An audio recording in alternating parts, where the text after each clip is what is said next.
Hi y'all, Carrie Stevens here with another learning soundbite, and today we're going to be talking about how do we make our PowerPoint presentations a little less boring, especially when we're presenting. So I'm going to share with you 5 things today.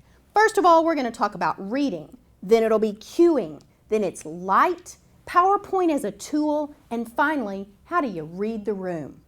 So let's jump in. And let's talk about the first thing that I see people doing when they present. And that is, they tend to read every word of the sentence posted on their slides. Then they go to the next bullet and they read it word for word. Please don't read to your audience. The trick to help you keep from reading to your audience is right here. Use phrases. Use short, non-sentences, because then your brain doesn't get tricked into turning around when you're nervous and reading word for word. Tip number 2, use your slides actually as a cue so you can use them to help you remember to breathe. My big trick is a lot of times I'll click and up will pop a picture. It will remind me of an example that I need to share with my group or a story that I need to tell. Trick number 3, watch the lighting conditions in the room. You can very quickly get blue or you can get red as lights get projected into your face. Don't get blinded by the light.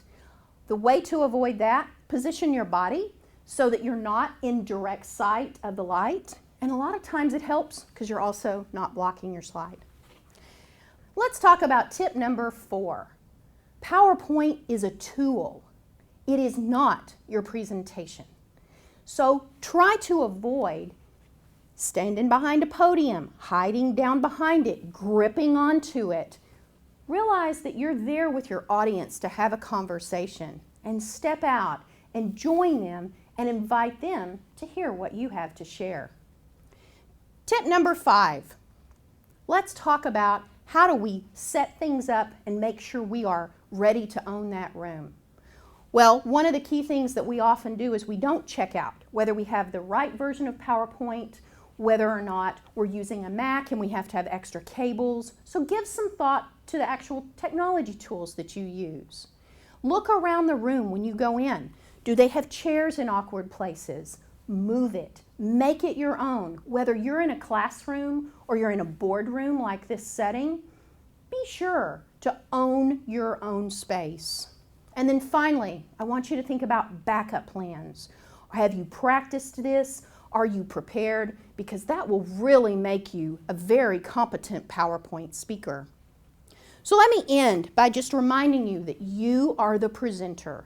When you use PowerPoint, you want to use tools like I just did, hit the B button, and black out the screen behind me so that you can listen to me as the speaker. Own your space. And remember these 5 tips. Have a lot of fun presenting with PowerPoint. Thank you.